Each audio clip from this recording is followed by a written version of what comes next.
আচ্ছা, তোমাদের নিয়ে একটা ভিডিও করবো, কোনো অসুবিধা নেই তো? ভিডিওটা কিন্তু আমি সোশ্যাল মিডিয়ায় পোস্ট করবো। হ্যাঁ ঠিক আছে। অসুবিধা নেই তো? আচ্ছা, আগে বলো তো এই জায়গাটা কোথায়, লোকেশনটা কোথায়? একবার লোকেশনটা দেখাবে, লোকেশনটা দেখা একবার। আচ্ছা, লোকেশনটা বলো কোথায়?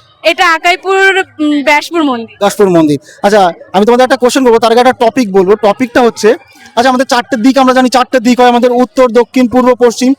উত্তর দিকে একটা মুরগি বসে রয়েছে, দক্ষিণ দিকে একটা শিয়াল বসে রয়েছে, পূর্ব দিকে একটা বাঁধা গরু বসে রয়েছে, আর পশ্চিম দিকে গোপাল ভাঁড় বসে রয়েছে। চারদিকে চারটি প্রাণী বসে রয়েছে।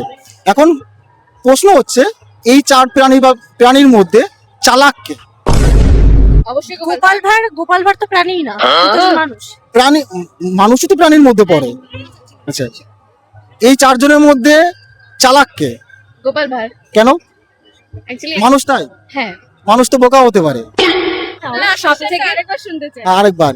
উত্তর দিকে মুরগি বসে রয়েছে, দক্ষিণ দিকে একটা শিয়াল বসে রয়েছে, পূর্ব দিকে একটা বাঁধা গরু বসে রয়েছে, আর পশ্চিম দিকে গোপাল ভাঁড় বসে রয়েছে।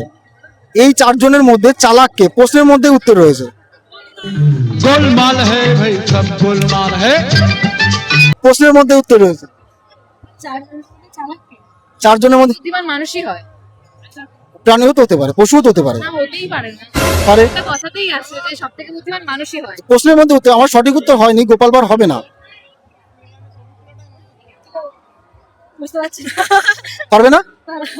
আচ্ছা দর্শক, তোমরাই বলো সঠিক উত্তর কি হবে।